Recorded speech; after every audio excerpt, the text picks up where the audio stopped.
దేవుని యొక్క మరొక ఆదివారం దేవుడు మనకి ఇచ్చింది. దేవుడు మరొక ఆదివారం ఆయన సన్నిధిలో ఉండాలని దేవుడు చూపాడు. ఆయన సన్నిధిలో ఇలా కూర్చోవడం చాలా సంతోషకరమైన విషయం.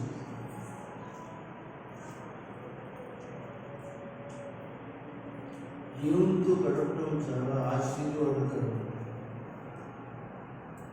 మీరందరూ చాలా చక్కగా ఆదివారాన్ని ఇష్టపడి ఆయన యొక్క ఆజ్ఞను కలుపుకొని ఆదివారం ఆయన మందిరంలోనికి సిద్ధపడి ఆయన సన్నిధిలో కూర్చోవడం ఆశీర్వాదకరం అని మరొకసారి తెలియజేస్తున్నాను. ప్రియమైన వాళ్ళ మీరందరూ కూడా ఆరోగ్యకరంగా సంతోషంగా ఉన్నారని యేసుక్రీస్తు పేరిట మరొకసారి తెలియజేస్తున్నాను. ఒకవేళ మీలో చాలామందికి సంతోషం లేక దుఃఖము బాధ ఉంటే దేవుడు మీ దుఃఖాన్ని ఈ యొక్క దాని దుఃఖకరమైన పరిస్థితి నుంచి దేవుడు మీకు చక్కగా సంతోషాన్ని గౌరవించుగాక. ఈరోజు దేవుని వాక్యాన్ని ధ్యానం చేయబోతుంది. ఎవరు కదలుతుంది. ఈరోజు వర్తమానం చాలా జాగ్రత్తగా ఉన్నాం. ఈరోజు నేను మాట్లాడే అంశం ఏమిటి అంటే బాప్తిసం గురించి మాట్లాడుకుంటున్నాను. ఈరోజు నేను బాప్తిసం గురించి మాట్లాడాలనుకుంటున్నాను. ఇక్కడ చాలామంది బాప్తిసం తీసుకున్నారు.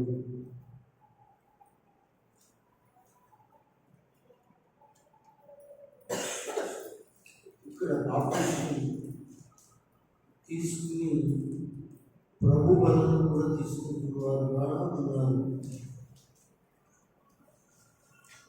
అయితే బాప్తిసం గురించి విలువలు కొంతమందికి తెలుసు. బాప్తిసం గురించి గొప్ప ఆత్మీయులు కొంతమందికి తెలుసు, కొంతమందికి తెలియదు. తెలుసుకున్న వారు తెలియని వారు కూడా నేర్చుకోవడానికి ఇష్టపడతారు. తెలిసిన వారు తెలియని వారు కూడా ఈ బాప్తిసం గురించి మనం తెలుసుకోవడానికి ఇష్టపడతారు. అసలు ఈ బాప్తిసం అంటే ఏంటి? అది ముందుగా మనకు తెలియాలి.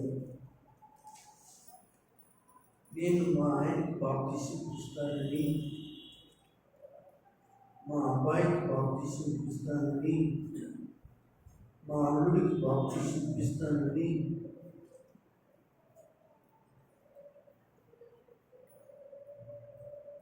ఇలా ఒక్కొక్కరు ఒక్కొక్క రకమైన మాట్లాడి బాప్తీసాలు తీసుకుంటారు. అయితే నేను అంటాను, మొట్టమొదటిగా బాప్తీసం అంటే ఏమిటో తెలుసుకుని నేర్చుకున్న తర్వాత బాప్తీసం తీసుకుంటే ఆ బాప్తీసం విలువేంటో నువ్వు ఉంచుకోగలుగుతావు, నడవగలుగుతావు. కనుక నా సహోదరి సహోదరులారా, ఈ విషయాన్ని మీరు చాలాసార్లు నేర్చుకున్నారు. బాప్తీసం గురించి అనేక సంగతులు తెలుసుకున్నారు. తెలుసుకున్నప్పటికీ కూడా మరికొంతమంది బాప్తీసం తీసుకున్న తర్వాత పడిపోయిన వారు ఉన్నారు, జారిపోయిన వారు ఉన్నారు, దేవునికి దూరమే లోకంలో ఉన్నవారు ఉన్నారు. అయితే తిరిగి మళ్ళీ దేవుని యొద్దకు రావడానికి, కట్టపడడానికి దేవుని వాక్యం మళ్ళీ మీతో మాట్లాడుతుంది. ఇలా దేవుని వాక్యం చేత మనం కట్టబడాలి, దేవుని చేత మనం బంధించబడాలి. అందుకే నీకు దేవుని వాక్యం పదే పదే దేవుడు మాట్లాడటం జరుగుతుంది. అసలు బాప్తీసం అంటే ఏంటి? చాలా మందికి తెలుసు, అయినా చెప్తాను.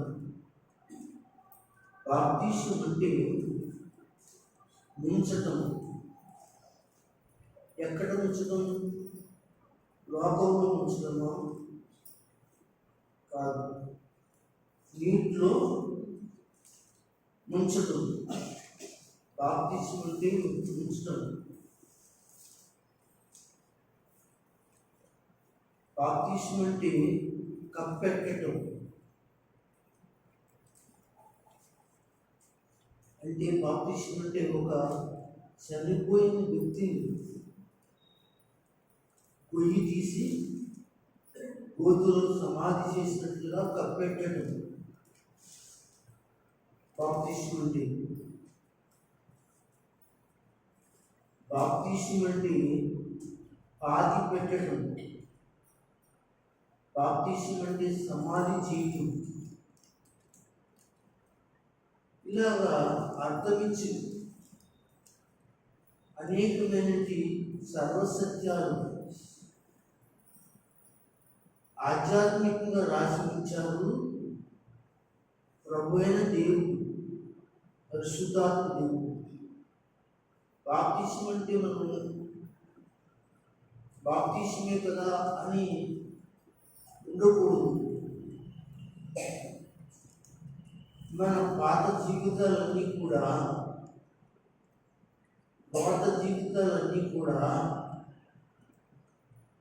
పాతి పెట్టాలి.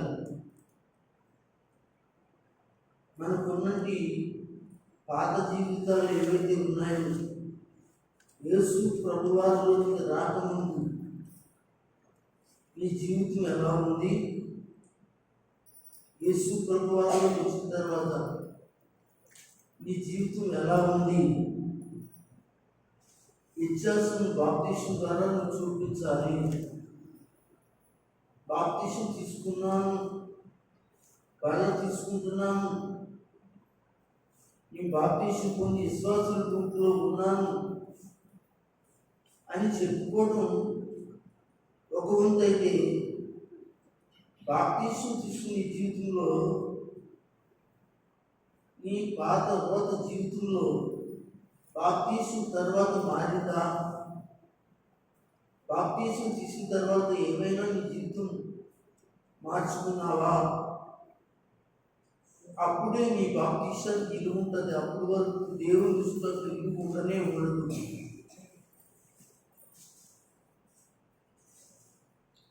కనుక దేవుని సన్నిధిలో ఈ బాప్తీసం గురించి మొట్టమొదటిగా బాగా తెలుసుకుని ఉండాలి.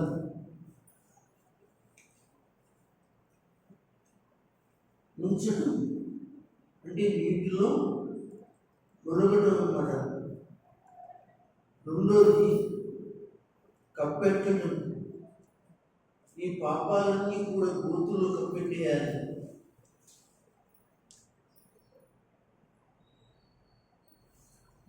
ఈ పాపాలన్నీ కూడా పాతి పెట్టాలి. నీ జీవితం అంతా కూడా సమాధి చేయబడాలి. అది ఎలా కుదురుద్దండి? అది సాధ్యమేనా? అది జరుగుద్దా? అలా చేయగలమా అని నీకు ఆలోచన వస్తే ఒక చక్కటి విషయాన్ని మీకు జ్ఞాపకం చేస్తా. అప్పుడు వాక్యంలోకి వెళ్దాం.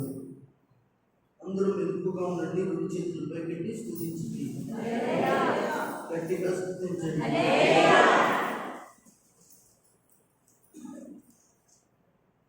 ఒక వ్యక్తి అంటండి ఒక లెటర్ రాశాడంటండి.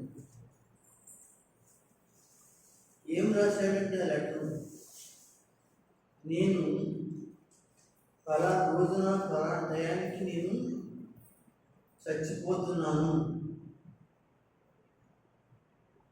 నన్ను చూడాలనుకుంటే, నన్ను పలకరించాలనుకుంటే, నాతో మాట్లాడాలనుకుంటే దయచేసి పలానా టయాన్న పలానా రోజున పలానా గంటకి నేను చచ్చిపోతున్నాను అని అడుగుతాడు.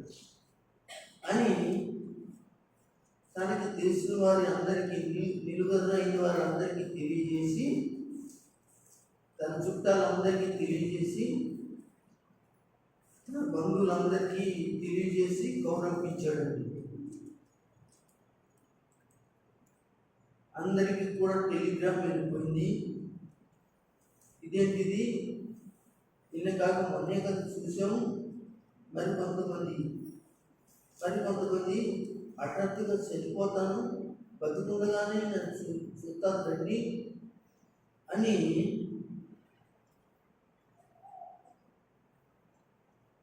అతడు చెప్పడం ఏమిటి అని అనుకున్నారు.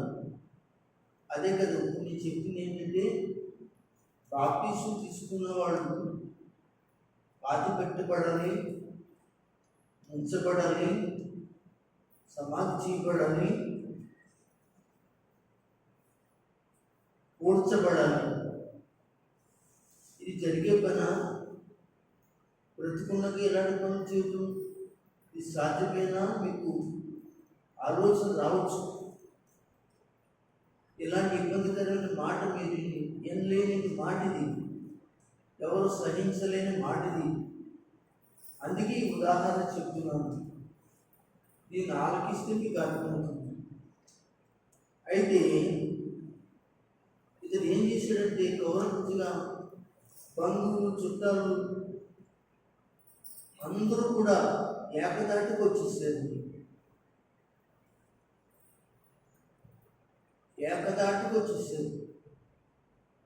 జనం ఇల్లంతా కూడా కిక్కిచ్చిపోయారు.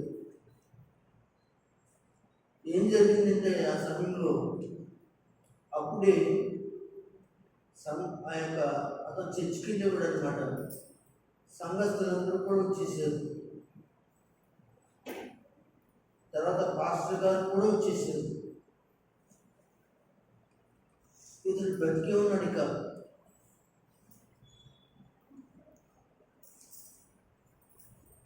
జాగ్రత్తగా వినండి. బతికే ఉన్నాడు. అందులోకి సమాధి పెట్టి కూడా తెప్పించేసాడు.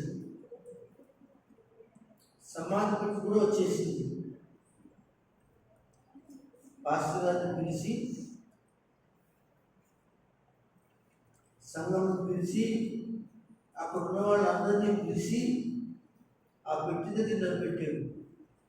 జాగ్రత్తగా వినండి. ఆ పెట్టి దగ్గర నిలబెట్టి ఆ పెట్టి మూత తీసాడు. మూత తీసి తన యొక్క జేబులో నుండి కొన్ని కాగితాలు తీశాడు. ఒక కాగితం తీసి చదివి అన్నాడు, నేను సిగరెట్ కాల్చాను అనే సమాధి పెట్టేశాడు. నేను పలానా అమ్మాయితో వెళ్ళాను పెట్టలేసాడు. నేను తాగుడు తాగాను అని పెట్టలేసాడు. ఒక కాగితం తీసి నేను దొంగతనం చేశాను అని రాయకుండా కాగితం తీసి పెట్టలేసాడు. నేను నా పనిలో పొలంలో కొట్టాను అని తీసి పెట్టలేసాడు. నేను అనేక మందికి సమాధానం లేకుండా గందరగోళం చేసేసి మనశ్శాంతి లేకుండా చేశాను అని రాసి ఒక కాగితం చేసి పెట్టాడు. ఇలాగా అనేక మంది తను చేసినటువంటి పొరపాట్లు, పాపాలు, అతిక్రమాలు, అన్యాయాలు, అవినీతి ఏదైతే ఉందో అన్నీ కూడా స్క్రిప్ట్లో రాసి ఆ సమాధి పిట్లో వేసి సమాధి పిట్లో ఏం చేసాడంటే మోతేసి మేకొట్టి నలుగురు ముయ్యిందని చెప్పి అనగా శ్మశానానికి తీసుకుని వెళ్ళి ఆ యొక్క పొయ్యి తీయించి పోతులో పెట్టేసి అది అయిపోయిన తర్వాత అక్కడ ప్రార్థన చేసి అందరి ఎదుటిగా ఒక కాలువ దగ్గరికి వెళ్ళి పాస్టర్ గారు నాకు బాప్తిస్మం ఇవ్వండి అని చెప్పాడట. అందరు తప్పటి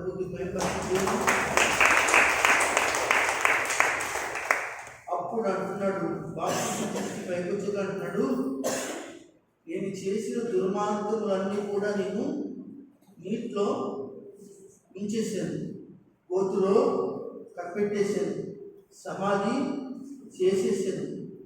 ఇంకా నాలో ఏం లేదు, ఇలాంటి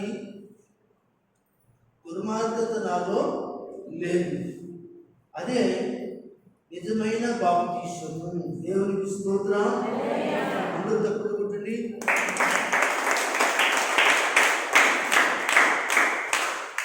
మీరు ఇంతకుముందు అనుకోవచ్చు, కప్పెట్టడం, ఓడ్చడం, సమాధి చేయటం ఇది ఎలా జరుగుతుందండి అని మీలో మీరు అనుకుంటవచ్చు. అందుకని ఈ ఉదాహరణ మీకు అర్థమవడానికి చెప్పిన విషయం. ఇది మనిషి చచ్చిపోవడం కాదు, మనిషి జీవితంలో ఉన్నది ప్రతి పాపము సమాధి చేయబడి పాతి పెట్టబడటమే బాప్తిస్మం. అది నిజమైన బాప్తిస్మం. మరి అలాంటి బాప్తిస్మం ఈ జీవితంలో జరిగిందా? అలాంటి పరిస్థితి నీ జీవితంలో జరిగిందా? జరగకపోతే ఇప్పుడు విన్నావు కనుక దయచేసి అవన్నీ కూడా పాతి పెట్టడానికి సిద్ధపడాలని ప్రేమతో యేసు ప్రభు వారు ఇష్టపడి చెప్తున్నాడు. దేవునికి మహిమ కలుగును గాక. హల్లెలూయా. కనుక నేను చాలా అర్థవంతంగా చెప్పాను. నేను అర్థమైన వాళ్ళు అందరూ కూడా మార్చుకోగలుగుతారు. అసలు ఇంకేది కనపడకూడదు కాదు, నీలో చిన్న పాపం కనపడకూడదు. ఎబ్రిల్కి రాసిన పద్ధతి ప్రకారంగా చదవక్కర్లేదు. సులువుగా చిక్కుబట్టి పాపమునకు నువ్వు వెళ్ళకూడదు. ఎబ్రిల్ 12వ అధ్యాయంలో రాస్తాడు, 1వ అధ్యాయంలో రాస్తాడు. కనుక చూపించిన 12వ అధ్యాయంలో చెప్తాడు, సులువుగా చిక్కుబట్టి నేను సులువుగా చిక్కుపెట్టేది పాపాలు నీ స్నేహితురాండ్ల వలన, నీ బంధువుల వలన, నీ స్నేహితుల వలన, ఈ చుట్టాల వలన, ఈ గ్రామస్తుల వలన, ఈ సంఘం వలన కూడా ఇలాగ అనేక మంది వలన సులువుగా చిక్కుపెట్టే పాపములు నువ్వు ఒకవేళ చిక్కబడుంటే దయచేసి బయటికి రమ్మని ప్రభు కోరుతూ ఉన్నాడు. నా సోదరి, నా సహోదరి, ఇంతకంటే ఎక్కువగా దేవుడు నిన్ను ప్రేమించింది ఏముంది చెప్పండి? అసలు నీ పాపాలు క్షమించడమే గొప్ప విషయం. నీ పాపాలను తీసుకోలేని పరిస్థితిలో ఉన్నావు. ఆ పాపము చేయటం వలన నీకు జబ్బు తెచ్చుకోగలుగుతావు, రోగం తెచ్చుకోగలుగుతావు, బలహీనత తెచ్చుకోగలుగుతావు.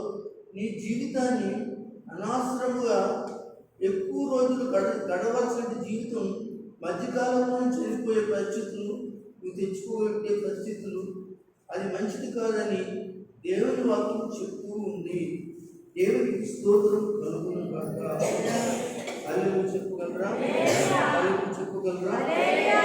కనుక నేను బాప్తిస్మము అనే మాట గురించి చెప్పినట్టు విషయాలన్నీ మీ మనసులో పెట్టుకుని ఇప్పుడు వాక్యంలోకి వెళ్దాం.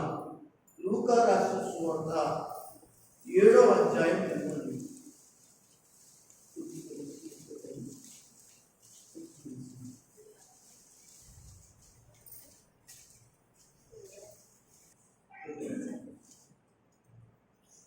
లూకా రాసిన సువార్త అందరూ కూడా జాగ్రత్తగా రాసుకునేవాడు రాసుకుంటే, తినేవాడు వినండి. ఒక అరగంట మీరెవరు కూడా జాగ్రత్తగా బాప్టిజం గురించి వింటే మీకు అర్థమవుతుంది. బాప్టిజం గురించి చాలా విషయాలు ఉన్నాయి, కానీ అన్నీ చెప్పను, కొద్ది మాత్రం మీకు చెప్పడానికి ఇష్టపడ్డాను. లూకా రాసిన సువార్త 7వ అధ్యాయం 29వ వచనం 30వ వచనం చదవగలరా? ప్రజలందరూ సుంకరులను యోహాను బోధ విని అతను ఇచ్చిన బాప్తిస్మం పొందిన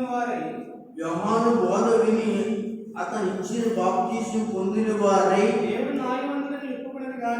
దేవుడు న్యాయవంతుడని ఒప్పుకుని గాని పరిసయ్యులు ధర్మశాస్త్ర ఉపదేశకులను అతని చేత బాప్తిస్మము పొందక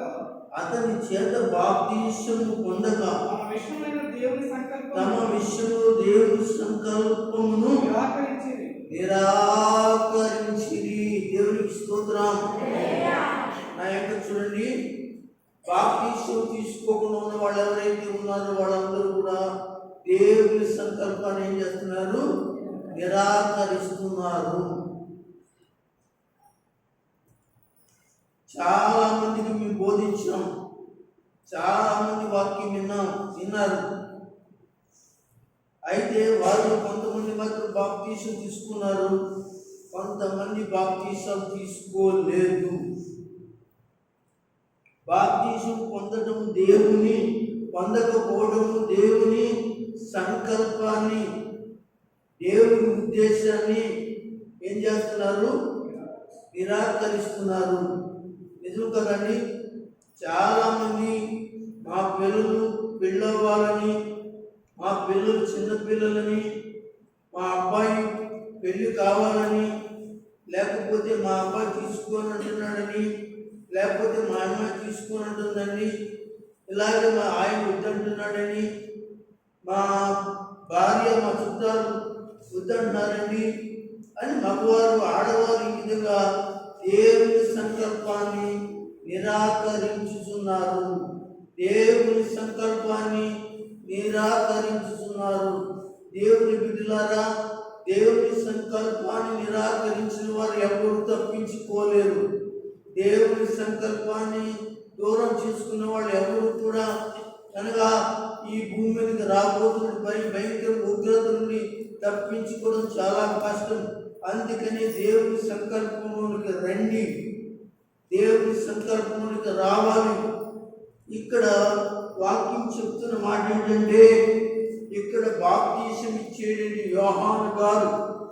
ఆయన చెప్పే మాట ఏంటంటే, బాప్తిసం ఇస్తున్నాడు, అక్కడ బోధ చేస్తున్నాడు. ఆయన బోధ చాలా కఠినంగా ఉంటుందండి. ఆయన బోధ చాలా మందికి ఇబ్బందికరంగా ఉంటుందండి. ఆయన బోధ కొంతమందికి బాధ కలిగిస్తుందండి. ఆయన బోధ కొంతమందిని పుచ్చుకున్నట్టు ఉంటుందండి. ఆయన బోధ ఎలా ఉంటుందంటే కత్తెట్టి నరికినట్టుగా ఉంటుందండి.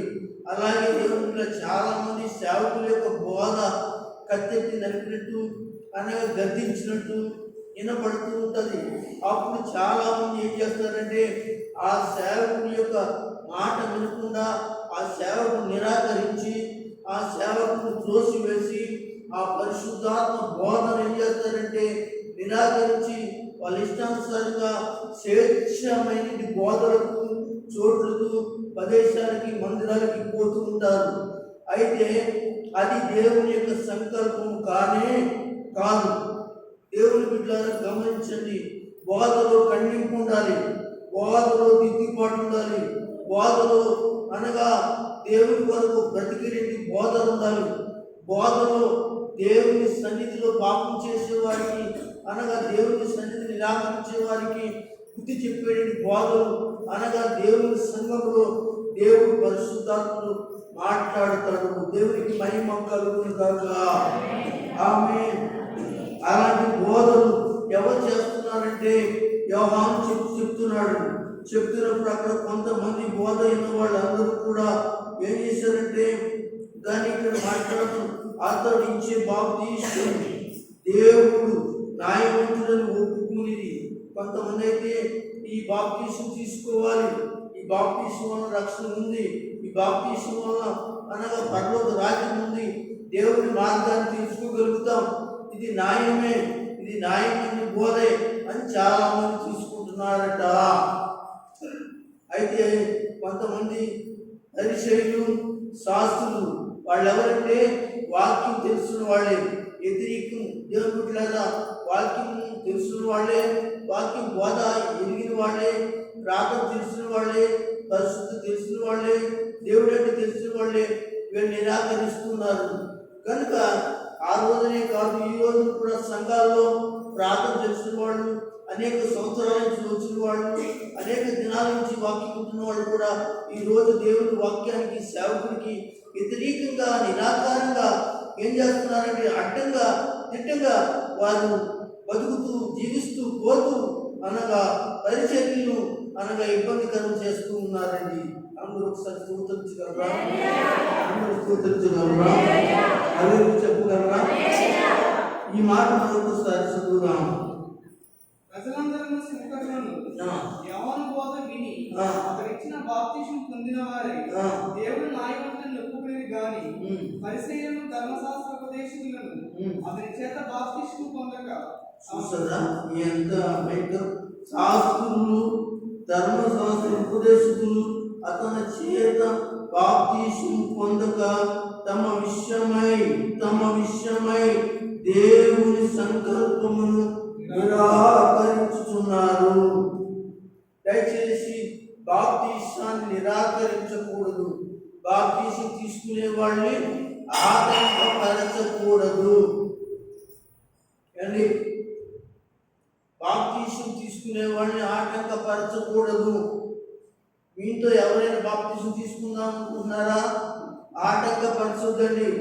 అది మీ చెల్ల, మీ అక్క, మీ తమ్ముడా, మీ తండ్రి, మీ తల్ల, మీ సహోదరుల, మీ బంధువుల, సంఘంలో ఎవరైనా కావచ్చు, కానీ నిరాకరించి వెనక్కి వెళ్ళిపోతున్నారా వారికి అలాంటినప్పుడు ఏం చెప్పాలంటే దయచేసి దేవుడి సంకల్పంలోంచి మీరు బయటికి వెళ్ళడానికి వీల్లేదు. బాప్తీసం దేవుని సంకల్పము. దేవుని స్తోత్రం. బాప్తీసం ఏంటండి? దేవుని సంకల్పం. నువ్వు దేవుని సంకల్పం ఉన్నావా? దేవుని సంకల్పం నీ కుటుంబం ఉందా?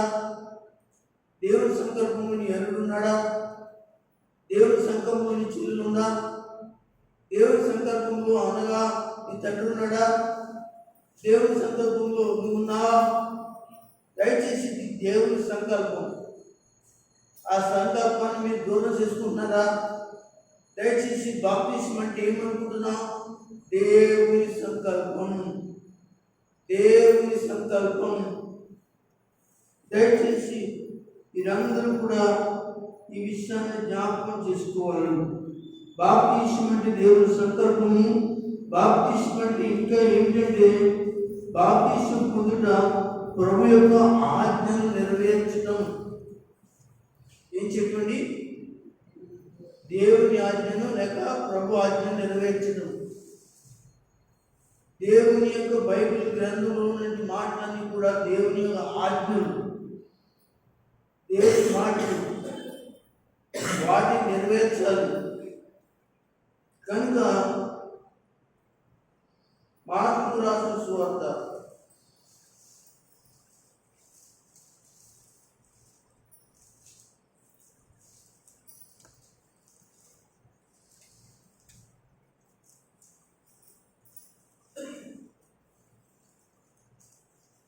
దయచేసి మార్కు రాసిన సువార్త కాదని మత్తయి రాసిన సువార్త మత్తయి రాసిన సువార్త బాప్తిసం అంటే ఏమిటి అని దేవుని బిడ్డలారా, దేవుని సంకల్పం అని మనం తెలుసుకున్నాం. బాప్తిసం అంటే బాప్తిసం పొందడం, యేసు ప్రభువారు ఆజ్ఞను నెరవేర్చడం. మత్తయి రాసిన సువార్త 28వ అధ్యాయం 28వ అధ్యాయం 18, 19, 20 వచనాలు చదవండి. అయితే యేసు వారి వద్దకు వచ్చి పరలోకమందును భూమి మీద నాకు సర్వాధికారం ఇవ్వబడి ఉన్నది. చూసారా, భూమి మీద నాకు సర్వాధికారం ఇవ్వబడింది. కాబట్టి మీరు వెళ్ళి సమస్త జనులను శిష్యులుగా చేయండి. తండ్రి యొక్కయు కుమారుని యొక్కయు పరిశుద్ధాత్మ యొక్కయు నామములోనికి వారికి బాప్తిస్మమిచ్చుచు. నేను మీకు ఏ సంగతులను ఆజ్ఞాపించితినో చూద్దాం, ఇక్కడ నేను మీకు ఏ ఏ సంగతులను ఆజ్ఞాపించుతును వాటన్నిటిని గైకొనవలెనని వారికి బోధించుడి. ఇదిగో నేను యుగ సమాప్తి వరకు సదాకాలం మీతో ఉన్నానని వారితో చెప్పెను. దేవునికి స్తోత్రం. ఇది యేసు ప్రభువారు తన శిష్యులైన వారితో లోకంలోనికి పంపుతూ లేక సువార్తకు పంపుతూ అనేక మందిని బాప్తీసాల కొరకు సిద్ధపరిచినప్పుడు ఈ బాప్తీసం దేవుని ఆజ్ఞ అని చెప్పండి. ఇది మనుషుల ఆజ్ఞ కాదు. ఎవరి ఆజ్ఞ కాదండి? ఒక పాస్టర్ గారు తీసుకోమంటే తీసుకోవడం కాదు. మీకు అర్థమవుతుందండి?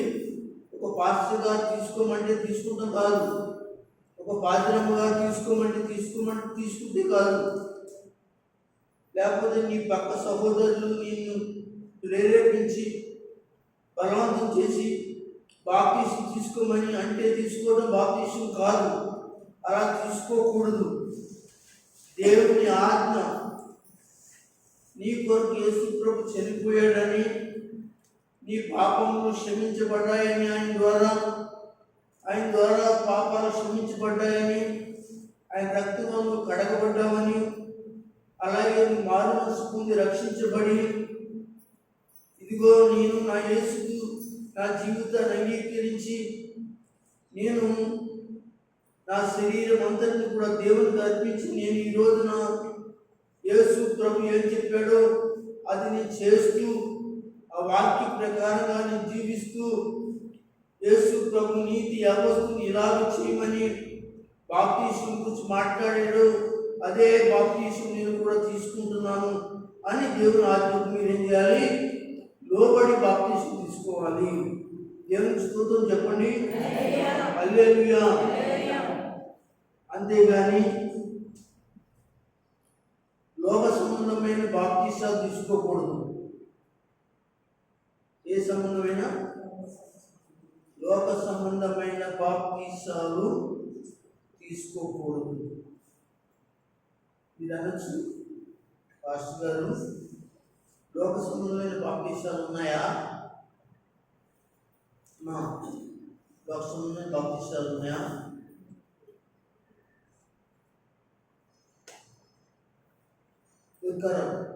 లోక సంబంధమైన బాప్తీసాలు ఉన్నాయా? తెలియకపోతే తెలుసుకోవాలి. ఉన్నాయండి. లోక సంబంధమైన బాప్తీసాలు ఏమిటి అంటే పెళ్లికి బాప్తీసం. దేని కొరకు బాప్తీసం? ఇది లోక సంబంధమైన బాప్తీసం.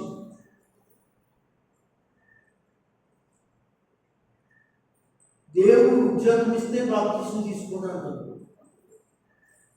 పెళ్లికి బాప్తీసం ఇవన్నీ కూడా లోక సంబంధమైన బాప్తీసాలు. నాకు ఉద్యోగం వస్తే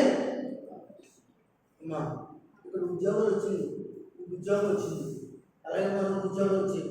ఉద్యోగాన్ని ముందు తీసుకున్నారా, ఉద్యోగం వచ్చేది తీసుకున్నారా? ఉద్యోగానికి ఉద్యోగం ముందే కదమ్మా.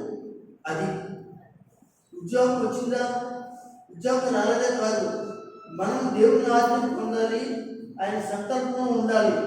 అప్పుడు తర్వాత నీకు ఉద్యోగం పెద్దది ఇవ్వాలా, చిన్నది ఇవ్వాలా, గొప్పది ఇవ్వాలా అనేది ఆయన చేతిలో ఉంటుంది. ఎందుకంటే నువ్వు ఆయన చేతిలో వచ్చేసాడు, ఆయన చూసుకుంటాడు. నీ భవిష్యత్తుని ఏం బాధపడక్కర్లేదు.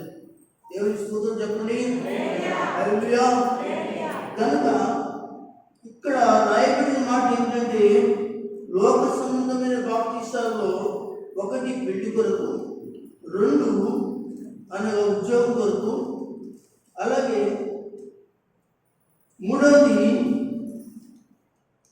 చచ్చిపోయే ముందండి. తెలుసా? చచ్చిపోయే ముందు, ఇంకా చచ్చిపోయే ముందు బాప్తీసం తీసుకుంటూ పరలోకం నువ్వు వెళ్తావు. అప్పుడు దాకా చేసి చేసి చేసి దుర్మార్గాలు, చేసి చేసి పాపాలు, చేసి చేసి అన్యాయాలు, చేసి చేసి అవినీతులు, ఈ ఇంటికి ఆ ఇంటికి, ఆ ఇంటికి ఈ ఇంటికి, ఈ పంపుకు ఆ పంపుకు, ఆ ఊరికి ఈ ఊరికి, ఆ గ్రామానికి ఈ గ్రామానికి ముప్పులు పెట్టేసి చచ్చిపోయే ముందు ఎక్కడికి వెళ్ళాలనుకున్నాం? పరలోకానికి వెళ్ళాలనుకున్నాం. ఇది ఏమన్నా మంచి పని అంటారా? చెప్పండి ఐమావతి గారు, ఇది కరెక్టేనంటారా? మంచి పని కాదు. కానీ చచ్చిపోక ముందే బాప్తీసం తీసుకో. బాప్తీసం అంటే ఇది ఉద్యోగం వస్తే బాప్తీసం కాదు, ఇంకేమన్నా చనిపోతే బాప్తీసం కాదు, పెళ్లికి బాప్తీసం కాదు.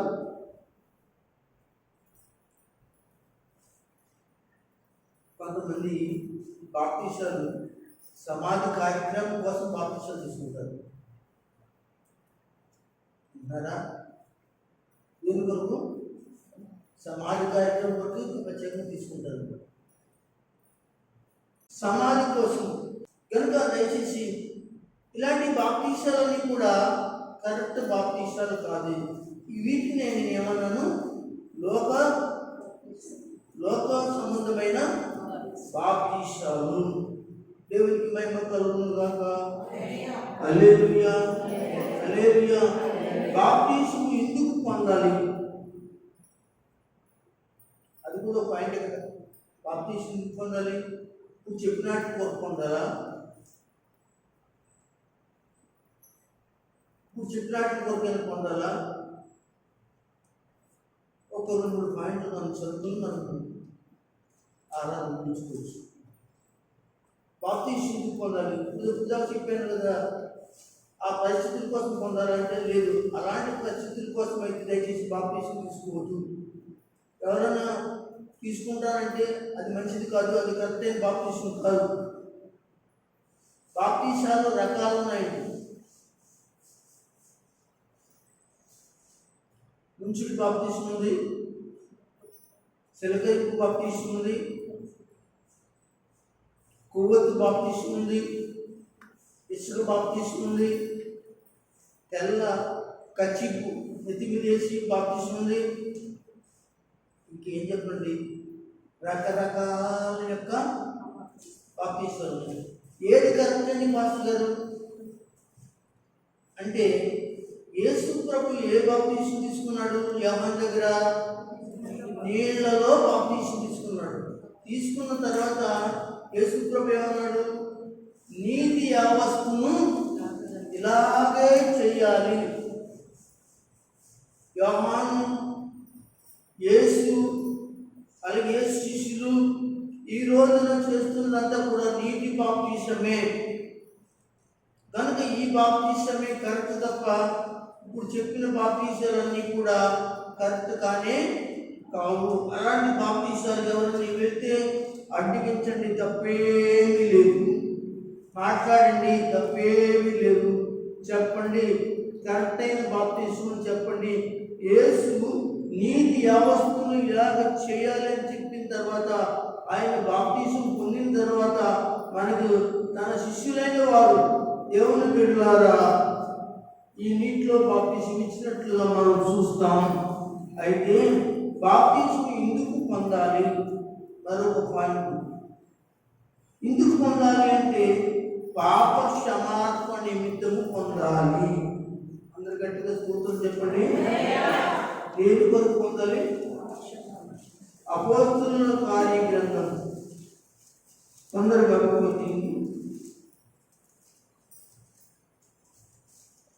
అపోస్తలుల కార్య గ్రంథం 2వ అధ్యాయం, రాసుకునేవాడు రాసుకోండి. 2వ అధ్యాయం 38వ వచనాన్ని చదవండి. మీరు మారు మనసు పొంది 38 వచ్చింది చదవండి. పేతురు మీరు మారు మనసు పొంది. చూసారా, బాప్తిసానికి ఏం చేయాలి? మారు మనసు పొందాలి. పాప క్షమాపణ నిమిత్తము ప్రతివాడు యేసుక్రీస్తు నామమున బాప్తిస్మము పొందుడి. చాలు, అందరూ స్తోత్రం చెప్పండి. కానీ విన్నారా, నువ్వు బాప్తిస్మం తీసుకోవాలంటే పేతురు చెప్తాడు, మారు మనసు పొందాలి మొదట, తర్వాత పాప క్షమాపణ నిమిత్తం. పాప క్షమాపణ అంటే నువ్వు చేసిన పాపాలన్నీ ఇప్పుడు ఏం చేయబడాలి? తుడిచి వేయబడాలి, కడిగి వేయబడాలి. అది ఎవరి వల్ల అవుతుంది? యేసు ప్రభు వారి వల్లనే అవుతుంది. ఆయనే మన పాప క్షమాపణ కొరకు శిలువలో ఏం చేశాడు? మరణించాడు. ఆ శిలువ రక్తాన్ని ప్రోక్షించాడు. కనుక మనం అందరం ఎక్కడికి వెళ్తామంటే ఆ శిలువ చెంతకు, ఆ రక్తం కిందకి వెళ్ళి మన పాపాలు ఒప్పుకుని పాయాచిత్తం అనగా పశ్చాత్తాపడదాం. దేవునికి స్తోత్రం. దేని కొరకు పశ్చాత్తాపడాలి? పాపాల నిమిత్తం పశ్చాత్తాపడాలి. మనం చేసే అక్రమాల నిమిత్తం పశ్చాత్తాపడాలి. మనం చేసే దుర్మార్గత నిమిత్తం పశ్చాత్తాపడాలి. మనుషులకు ఇష్టం లేని, దేవునికి ఇష్టం లేని పనులు ఏదైతే ఉన్నాయో అవి యేసు రక్తంలో మనం ఒప్పుకుని పాప క్షమాపణ నిమిత్తము పశ్చాత్తాపడాలి. బాప్తిస్మము ఎందుకు పొందాలి అంటే మరొక మాట, రక్షణ కొరకు. దేని కొరకు? ఒకటి పాప క్షమాపణ నిమిత్తము, 2 ఎందుకు బాప్తిసం పొందాలి? ఎందుకు బాప్తిసము పొందాలి? మార్కు సువార్త 16వ అధ్యాయము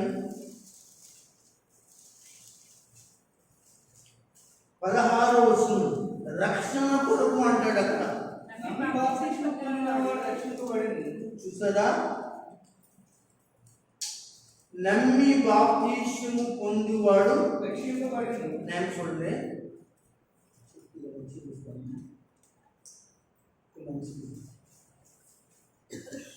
అందరూ ఒకసారి స్తోత్రం చెప్తాము.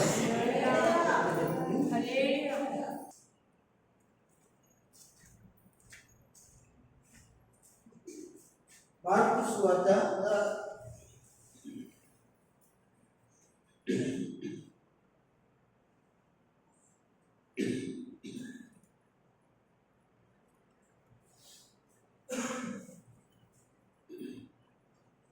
16వ అధ్యాయము 16వ వచనం.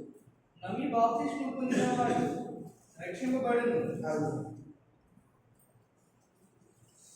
ఇంకేం చేస్తారు? నీ కొడుకైనా, నీ కోళ్ళైనా, నీ అన్నైనా, నీ తమ్ముడైనా, చెల్లైనా, నీ తోడుకోళ్ళైనా, నీ అన్నదమ్ములైనా ఇంకేం చేస్తారు? నమ్మి చెప్పండి, అందరూ చెప్పండి. నమ్మి అంతకు చెప్పండి. నమ్మి బాప్తిసము పొందాలి. నమ్మి బాప్తిసము పొందుడి. ఏమి నమ్మాలి? బాప్తిసం పొందడానికి ఏమి నమ్మాలి? నన్ను నమ్మాలా? పాదయాత్ర నమ్మాలా? లేకపోతే ప్రకాశం నమ్మాలా? లేకపోతే సాయం నమ్మాలా? లేకపోతే ఇక్కడ కూర్చున్నట్టు సహోదరి నమ్మాలా? ఎవరు నమ్మాలి బాప్తిజం పొందడానికి? ఇంకమా చెప్పండి గట్టిగా. నమ్మడానికి ఏం చేయాలి? ఎవరు నమ్మాలి? నమ్మాలా? నువ్వు ఈ మధ్యన చాలా మంది అలా నమ్మట్లే. మా అమ్మని అడిగి, మా నాన్నని అడిగి, మా అక్కని అడిగి, ఒకసారి మా అబ్బాయి కొడుకులో ఉన్నాడు, ఒకసారి అడిగి తెలుసుకుంటున్నాం. ఒకసారి బైబిల్ కాలేజీలో ఉన్నాను నేనండి, సెకండ్ ఇయర్ చదువుతున్నాను బైబిల్ కాలేజ్. నేను ఏదో ప్రార్థన నిమిత్తం వచ్చాను. అన్నమ్మగారి దగ్గర కదా ఉన్నాను నేను. మా తల్లి అన్నమ్మగారు ఆవిడ ప్రత్యేక పొందడాలు నన్ను పెంచి దేవుళ్ళు పెంచి గొప్పదానిగా చేసి గొప్పవాడిగా చేసింది అని. అయితే వచ్చాను ఏదో ప్రార్థనకు వస్తే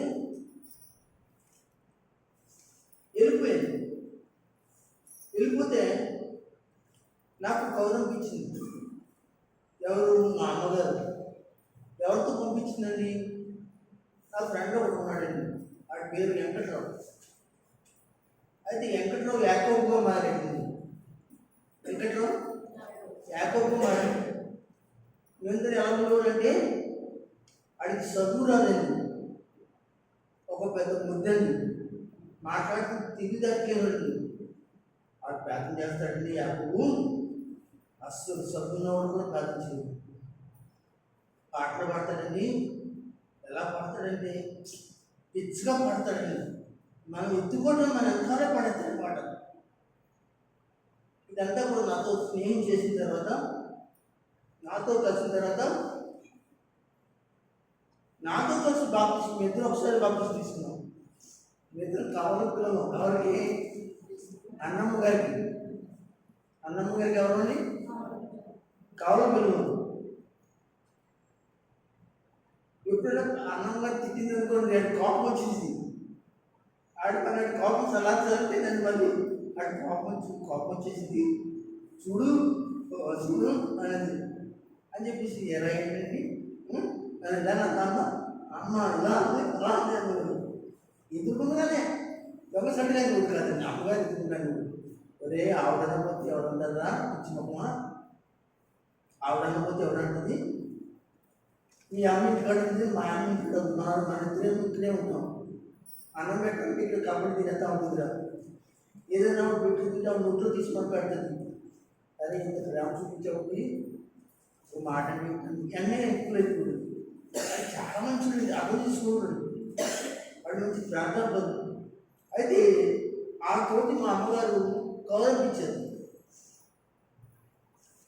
ఎందుకు గౌరవించారంటే, నేను బాప్టిజం తీసుకోమంటావా వద్దంటావా నా రికమెండేషన్. బాప్టిజం తీసుకోమంటావా వద్దంటావా అని గౌరవించింది. వచ్చి అన్నయ్య అమ్మ బాప్టిజం తీసుకుంటారంట, ముందు పర్మిషన్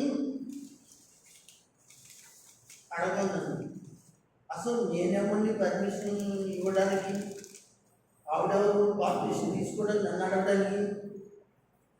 రే ఇలా చెప్పి నువ్వు నేను ఎలా చెప్పానో చెప్పి, బాప్టిజం తీసుకోవాలనుకుంటే తీసుకోమను. ఆటంకాలు ఏంటి వస్తే ఆటంకాల నుంచి బయటికి వెళ్ళి బాప్టిజం తీసుకోమను. కొడుకు లేడు ఇక్కడ, తల్లి లేదు ఇక్కడ, భర్త లేడు, ఎవరు లేడు. బాప్టిజం తీసుకోవడమే ఒక ముఖ్యమైనది గొప్ప ఉద్దేశం. కనుక ఇక్కడ నాతోటి ఇంకోతో పెట్టుకుంటే రేపో మాపో చచ్చిపోతే నరకంలోకి వెళ్ళిపోతుంది, నేను పరలోకంలో ఉంటాను. కొడుకుగా నన్ను ప్రేమించిన ఆవిడ నరకంలో ఉంటే నా కొరకు ఆవిడ చూసినప్పుడు అయ్యో నా కొడుకు దగ్గర లేదని ఆవిడ ఏడుతుందిరా, ఈ మాట చెప్పు. అంత స్తోత్రం చెప్పండి. అందులోకి నేను ఎలా చెప్తుంటే అలాగే చెప్తుంది. కరెక్ట్గా అది బాబు మీకు తెలుసు కదా, ఇంకా గట్టిగా చెప్పాడు. ఆవిడ నేను లేకుండానే బాబు చేసుకుంటాడు.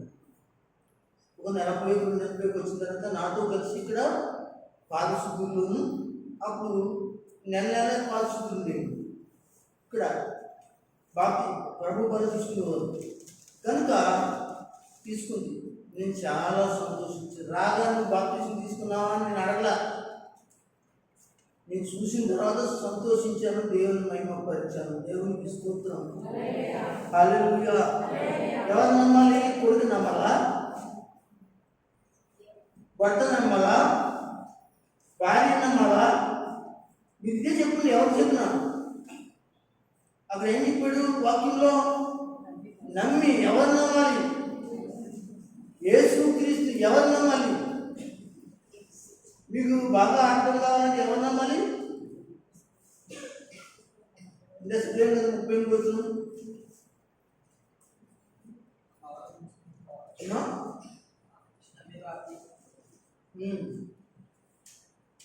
ఇంకా చెప్పాలి అంటే రోమపత్రిక 10వ అధ్యాయం 7వ వచనంలో చెప్తాడు.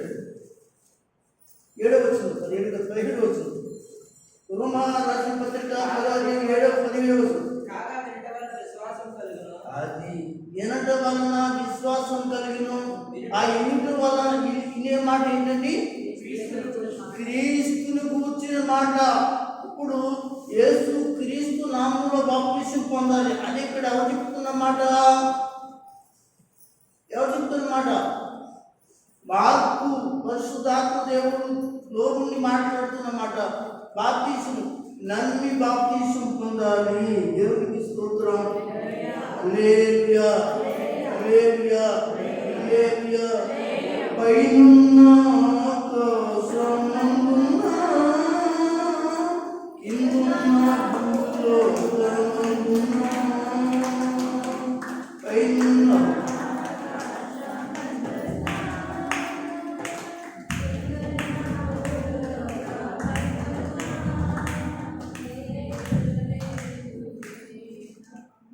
అమ్మా ఈ పాట కదా, ఈ పాట కదా.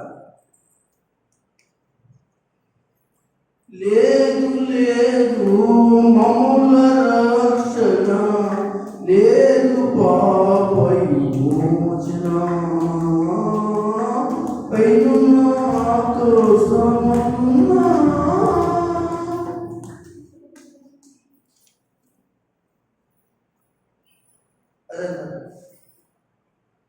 లేదు లేదు మమ్మల్ని రక్షణ, భూలోకంలో ఉన్న వాళ్ళ యొక్క ద్వారా మమ్మల్ని రక్షణ, లేకపోతే నేను దేవుడు అని చెప్పి వాళ్ళ యొక్క వాళ్ళ ద్వారా రక్షణ, పైన కింద భూలోకమందును లేనే లేదు.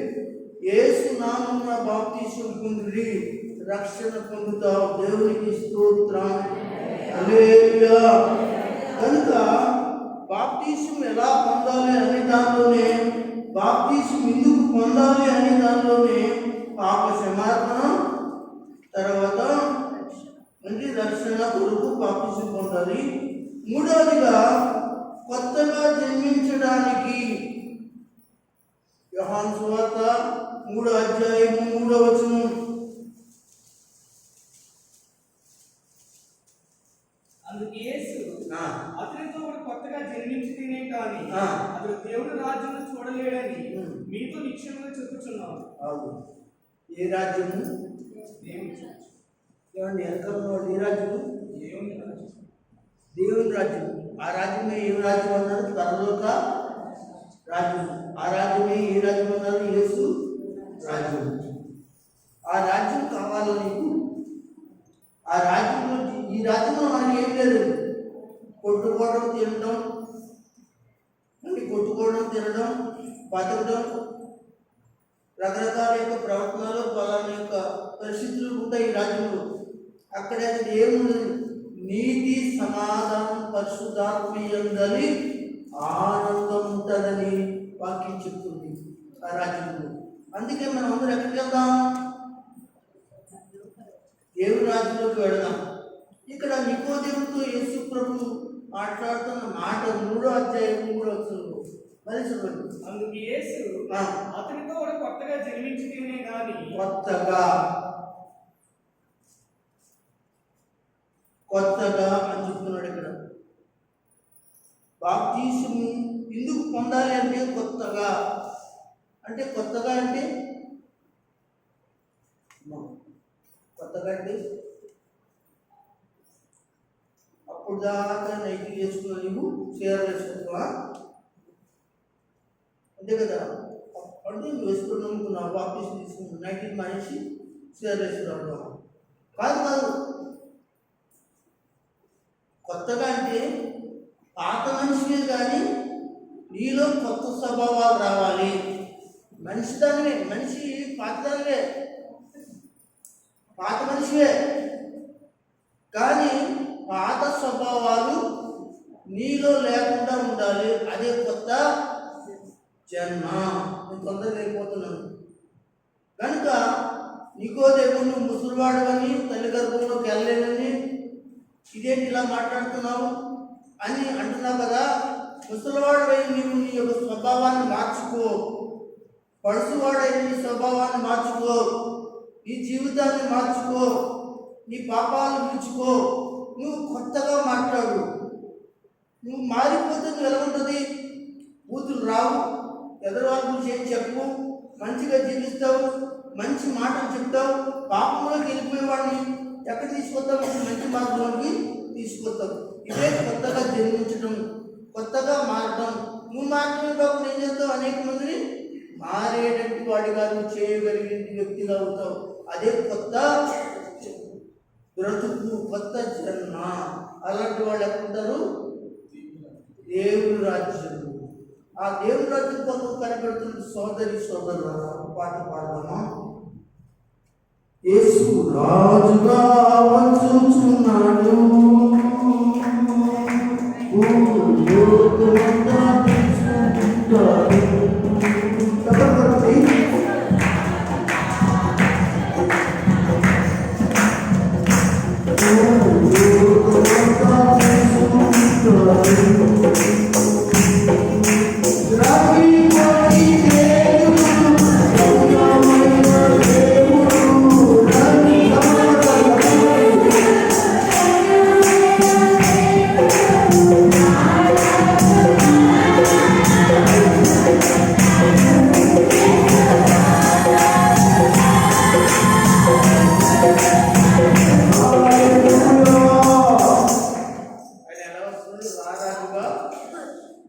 ఆయన రాజ్యంలో తీసుకెళ్తానికి ఏం కావాలి? నీకు కొత్త జన్మ కావాలి.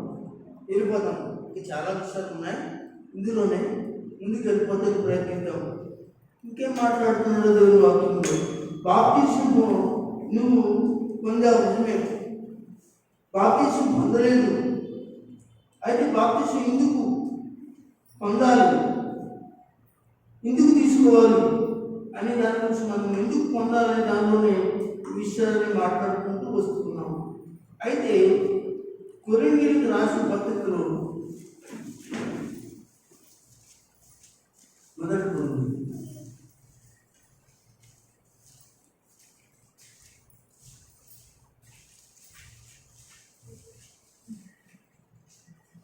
తీసారా? 12వ అధ్యాయం మొదటి కొరింథీయులకు రాసిన పత్రిక 12వ అధ్యాయం తీసారా? 12వ వచనం 11వ వచనం చదువుతుంది. ఇలాగ శరీరము అర్థం చేసుకుంటే, ఎలా శరీరం ఏకమై ఉన్నను, అనేక అవయవములు కలిగి ఉన్నను, ఎలాగూ శరీరం యొక్క అవయవములన్నీ అనేకములై ఉన్నను, ఒక శరీరమై ఉన్నవో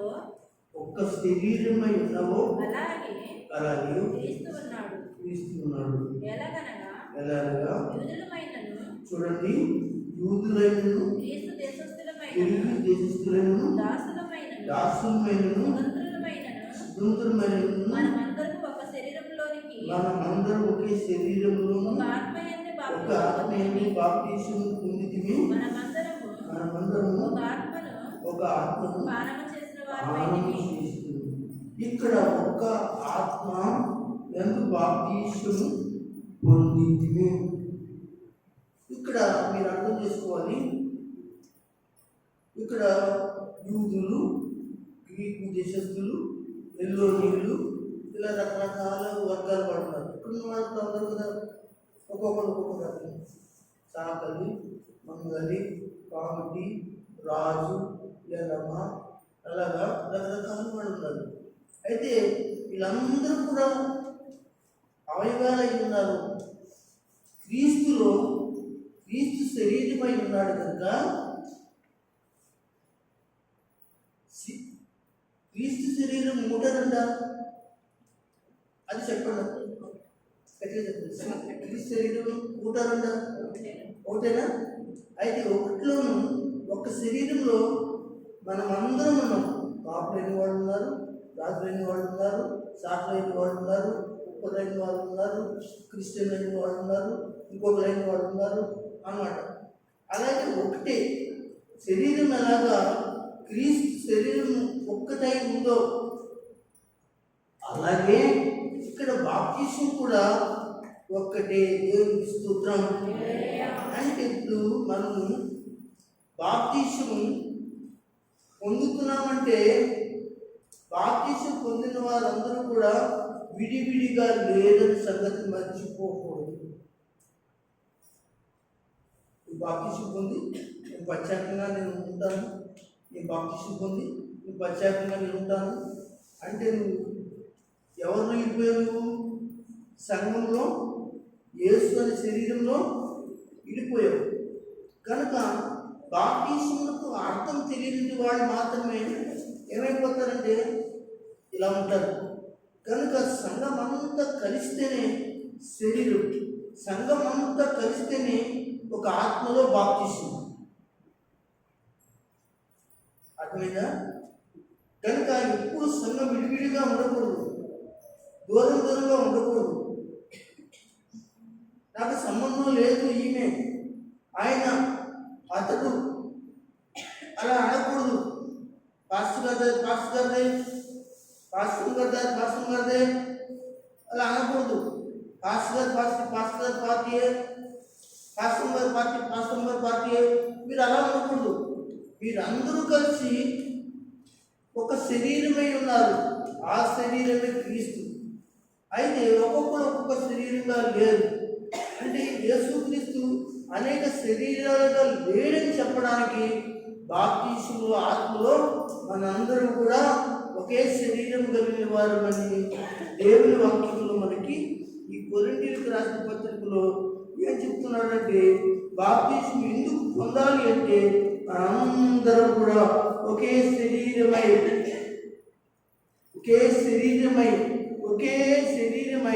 ఒకే మాటతో ఉండాలి. అది బాప్తిసం యొక్క విలువ. ఇంకా కొంచెం ముందుకు వెళ్ళడానికి సిద్ధపడదాం. గలతీయులకు రాసిన పత్రిక 3వ అధ్యాయం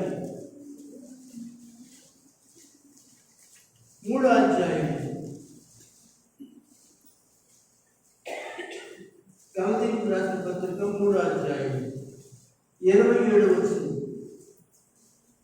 క్రీస్తులోనికి బాప్తిసం పొందిన మీరందరూ క్రీస్తును ధరించుకుని ఉన్నారు. ఇగో మనందరమా మీరందరూ అన్నా ఉంటే మనందరం ఉంటే ఒకసారి అందరూ స్తోత్రం చెప్పండి. బాప్తిసం పొందిన నా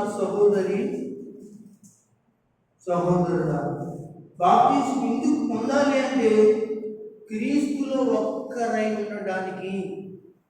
బాప్తిసం తీసుకోగానే నువ్వు పెద్దదానివా చిన్నదానివా కాదు, మనందరూ ఎవరు ధరించుకున్నాం? క్రీస్తుని ధరించుకున్నాం. అంటే మనందరం క్రీస్తులోనికి ఒక అవయమైపోయాం, శరీరం అయిపోయాం, ఆయనలోకి ఐక్యమైపోయాం అనే ఉద్దేశాన్ని ఇక్కడ తెలియజేస్తున్నాడు. కనుక బాప్తిసం తీసుకునేది మీరు, తీసుకోబోతున్న మీరు దేవుని సన్నిధిలో విషయాలన్నీ కూడా నేర్చుకున్నారు కనుక తీసుకునేవాడు కూడా చెప్పి బాప్తిసానికి సిద్ధపడాలి. యేసయ్య రాకడ వస్తుంది, యేసయ్య సమీపంగా ఉన్నాడు కనుక రండి, రక్షించబడండి, పాప క్షమాపణ బాప్తిసం పొందండి. అప్పుడు దేవుని రాజ్యంలో మీరు వెళ్ళడానికి సిద్ధంగా ఉంటారు. దేవుని మాటలు అందరికీ ప్రభు దీవించును కాక. ఆమేన్. దేవునికి స్తోత్రం చెప్తాం. దేవునికి స్తోత్రం చెప్తాం. హల్లెలూయా, హల్లెలూయా.